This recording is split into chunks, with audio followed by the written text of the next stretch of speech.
पहले मैं सभी पुरस्कृत लेखक और कलाकारों को बधाई देता हूँ। मैं इम्पैक्ट का बहुत चैरिटेबल ट्रस्ट का बहुत आभारी हूँ कि उन्होंने ऐसे व्यक्ति को पुरस्कार देने बुलाया है जिसको खुद बहुत पुरस्कार नहीं मिलते। तो हमने जितने पुरस्कार दिए हैं अपने जीवन में उससे कई गुना कम पुरस्कार अंततः मिले हैं। तो ये मेरी कम से कम एक रिकॉर्ड जैसा है कि मैं पुरस्कार देने वाला लेखक हूँ, लेने वाला नहीं हूँ। पुरस्कार का एक खास महत्व होता है, कोई भी पुरस्कार का। पहला तो ये कि वो समाज का लेखक या कलाकार के प्रति कृतज्ञता ज्ञापन है। कृतज्ञता शब्द कृत और ज्ञा ऐसे दो शब्दों से बना है। उसके किए हुए का उसने संज्ञान लिया। It's a cognition of one's act, one's creativity. और समाज साथ में ये एक उसका तत्व है। दूसरा तत्व ये है कि समाज ये कह रहा होता है उस कलाकार या लेखक से कि न सिर्फ हम आपके प्रति कृतज्ञता ज्ञापन कर रहे हैं, बल्कि आपकी सृजनशीलता पर हमको इतना विश्वास है कि आप आगे भी सृजनशील बने रहेंगे। तो एक चुनौती भी समाज पुरस्कार के रास्ते लेखक या कवि या चित्रकार या नर्तक के सामने रखता है। तो एक और ये कृतज्ञता ज्ञापन है और दूसरी ओर उसकी सृजनशीलता की निरंतरता में भरोसा इस तरह दिलाया जाता है कि वो सृजनशील बना रहे। और तीसरा जिसमें हम भारतीय बहुत कमज़ोर हैं वो ये है कि हम अपने लेखक, कलाकार या किसी भी बड़े व्यक्तित्व को अपना होने का दावा पेश करते हैं। हम ये कहने की कोशिश करते हैं एक समाज के रूप में कि ये लेखक या ये कलाकार हमारा है, हम क्लेम करते हैं उसको। और ये बहुत महत्व की बात है। समाज में पैदा होने भर से एक लेखक पर उस समाज का दावा नहीं हो जाता। इसका एक उदाहरण है। आपको सबको मालूम है कि 20वीं शताब्दी के शुरू में दुनिया के सबसे बड़ा जो गणितज्ञ था, बल्कि अब तक की गणितज्ञों के इतिहास में, वो रामानुजन थे। रामानुजन पर अपना दावा भारतीय बौद्धिक और शिक्षित समाज ने नहीं पेश किया उतना बड़ा दावा जितना कैम्ब्रिज ने या इंग्लैंड ने किया। उनकी बड़ी बायोग्राफी लिखी गई यूरोप में और इस तरह लिखी गई मानो रामानुजन का जो महान होना है वो कैम्ब्रिज के सबब से हुआ था। और इस तरह उन्होंने रामानुजन के जीनियस पर अपना क्लेम, अपना दावा पेश कर दिया। हम नहीं कर पाए। और ये दावा पेश करने का रैशनल, उसका तर्क ये है कि अगर हमने उदाहरण के लिए रामानुजन की या किसी भी ऐसे महान व्यक्तित्व का पर हम क्लेम करते हैं पुरस्कार के जरिए या उसकी जीवनी लिख के, तो हम उन परिस्थितियों को बताते हैं साथ में जिसमें ऐसा व्यक्तित्व उत्पन्न हो सका। हम ये बताते कि कैसे तमिलनाडु के छोटे छोटे से गणित के खेल, वहाँ के रीति रिवाज, वहाँ की नृत्य परंपरा और उस नृत्य परंपरा में अंतर्भूत गणित, कैसे इन सब चीज़ों ने रामानुजन जैसे महान गणितज्ञ के मानस तैयार किया होता। और ऐसा करने पर हम छोटे छोटे गांवों में भारत के बच्चों में ये विश्वास जगा पाते कि इस संस्कृति में ये सामर्थ्य है कि ये इतना बड़ा गणितज्ञ पैदा कर सके। तो पुरस्कार एक तरह से उस लेखक या उस वैज्ञानिक या उस महान व्यक्तित्व पर समाज का अपना दावा पेश करने का भी एक ढंग है। ये समय जो है आज का, ये कलाओं और साहित्य के लिए थोड़ा कठिन समय है। और विडंबना ये है कि इस समय को रूपांतरित करने की अगर किसी में सामर्थ्य है तो वो केवल कला साहित्य में है। ये जरूर मुश्किल समय है, यानी क्योंकि ज्यादातर लोगों को, मतलब हम कुछ एक ऐसे समय में आ गए हैं जहां कला और साहित्य की महत्ता और उनका प्रयोजन थोड़ा ओझल सा हो गया है। उस पर ध्यान देने की जरूरत है अलग से। ये समय भी है, और ये पहली बार पिछले 50 साल में हो रहा है, मतलब पिछले 10-20 साल का समय है, 20 साल मान लीजिए, जब राजनीति और अर्थव्यवस्था अलग अलग हो गई। आज राजनीति का अर्थव्यवस्था तो कोई संबंध नहीं बचा, किसी भी दुनिया में कहीं भी देश देख लीजिए।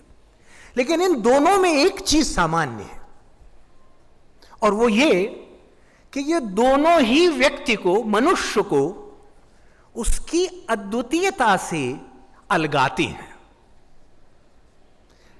अर्थव्यवस्था ऐसी है जहां जो मनुष्य है उसको कभी अद्वितीय नहीं माना जाता, जबकि ये प्रकृति में अंतर्निहित है। प्रकृति कुछ भी ऐसा पैदा कर ही नहीं सकती जो अद्वितीय न हो। कोई दो आम के पेड़ एक से नहीं होते। हमारे जो उस्ताद थे मणि कौल, महान फिल्म मेकर, उन्होंने एक बार, हमारा शुरुआती पाठ यह था कि उन्होंने कहा कि बंबई का एक सोफाया कॉलेज है, उसके कैंपस में बहुत सारे गुलमोहर के पेड़ लगे। उन्होंने कहा कि अब तुम जाके देखो, कोई दो गुलमोहर अगर एक से दिखे तुम्हें तो तुम हम आके बताओ। कोई दो गुलमोहर एक से नहीं थे। आप नीम के पेड़ के लिए देख लीजिए, कोई ऐसी दो चीजें नहीं है, जीव नहीं है जो एक से हों, क्योंकि प्रकृति में एक सा पैदा करने की सामर्थ्य नहीं है। वो केवल अद्वितीय पैदा करती है। और ये अद्वितीयता निसर्ग का या प्रकृति का हम सबको मिला उपहार है। हम सब अद्वितीय हैं। अद्वितीयता का भार केवल महानों पर नहीं है, ये सब लोग लेके पैदा हुए। और हमारे समय की राजनीति और हमारी अर्थव्यवस्था हमें इसी निसर्ग के पुरस्कार से जाने अनजाने वंचित कर देती है। और ये उस अद्वितीयता से हमें, जो हमारे भीतर है, उससे अलगा देती है। आप सुधीजन हैं, आपको पता होगा कि एक अद्वैत वेदांत में बड़ा उदाहरण दिया जाता है कि एक लड़की जो है वो कंगन पहने हैं हाथ में, और वो घर भर में कंगन ढूंढ रही है कि गुम गया, और वो हाथ में देखती तो उसको लगता है मिल गया। हमारी अद्वितीयता वैसे ही है, जो हमारे भीतर है, हम में है, और हम उसको फिर भी ढूंढना पड़ता है, क्योंकि यही निसर्ग का हमारे पर अभिशाप है कि तुम अद्वितीय तो होगे लेकिन उसको पहचान ना पाओगी। हम सब इस अर्थ में एक वचनात्मक ही हैं।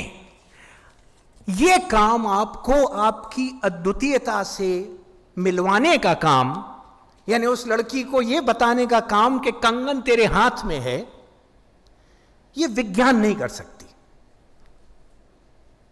यह विज्ञान अपने में बड़ा श्रेष्ठ कर्म है।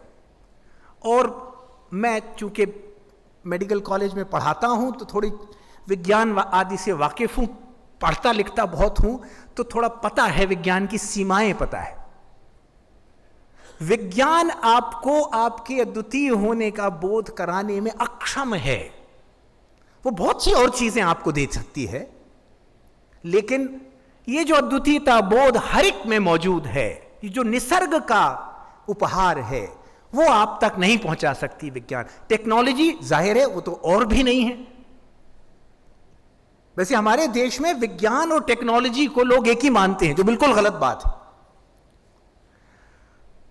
ये केवल कलाएं कर सकती हैं, ये केवल कलाओं में ये सामर्थ्य है। और ये बिल्कुल मत मान के चलिए कि चूंकि मैं लेखक कलाकारों की सभा में एक लेखक बोल रहा है, मैं इसलिए कह रहा हूं, यानी ये इस तरह की बात नहीं है कि सारे मूंछ वाले लोगों की सभा में एक और मूंछ वाला मूंछ को कुछ महान बताने की चेष्टा करे।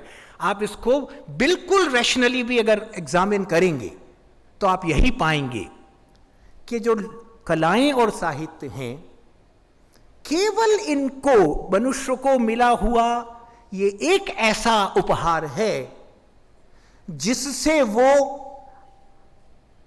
अपनी अद्वितीयता को अनुभव करता है।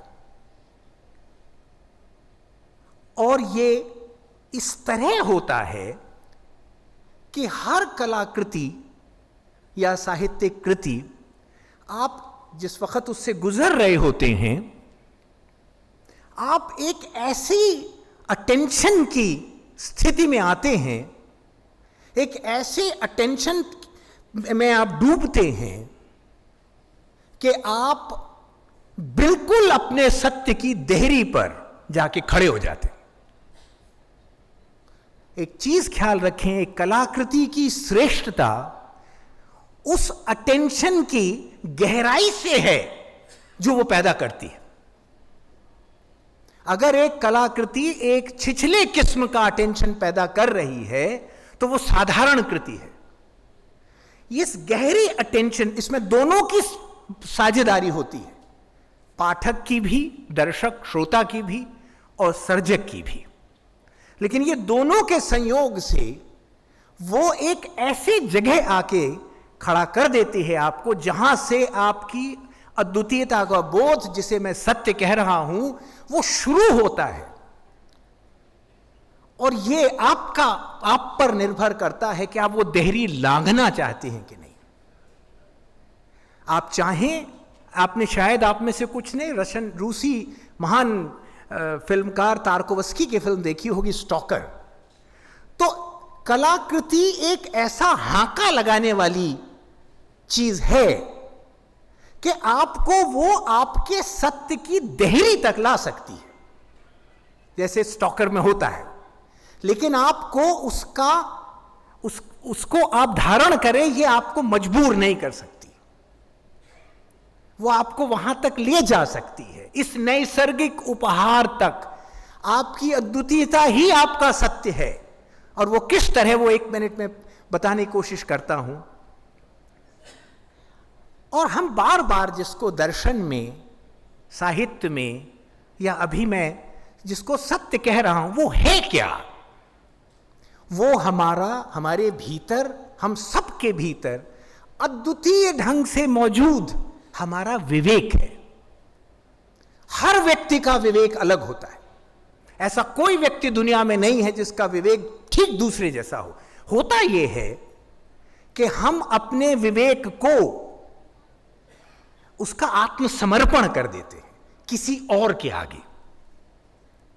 कलाकृति की खूबसूरती यह है, या एक लेखक या एक कलाकार का संघर्ष इस बात में है कि वो एक ऐसा अवकाश, एक ऐसी जगह बनाता है अपनी कृति में जहां पाठक या श्रोता या दर्शक उसको अपने विवेक का अनुभव होना शुरू हो जाता है।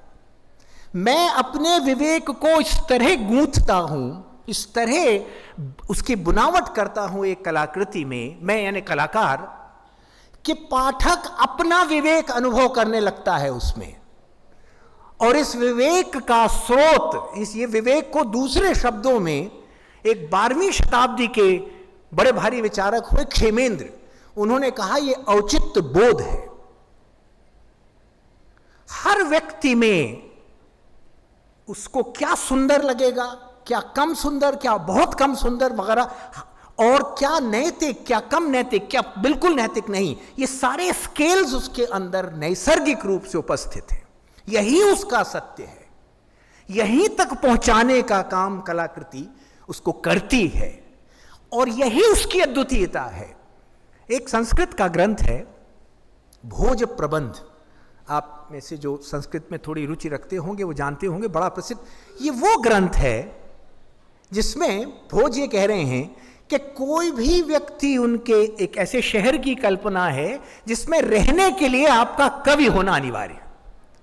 लेकिन ये कौन सा कवि, कवि से क्या आशय है उनका? कवि से आशय है कि एक ऐसा शहर है या राज्य है जहां हर व्यक्ति अपने नैतिक बोध और अपने विवेक के साथ, अपने सत्य के साथ रह सकता है।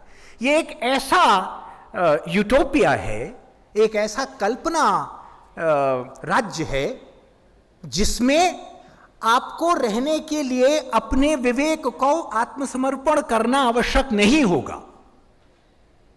कलाकृति कुछ क्षणों के लिए ही सही आपको उस राज्य में दाखिला दिला देती है।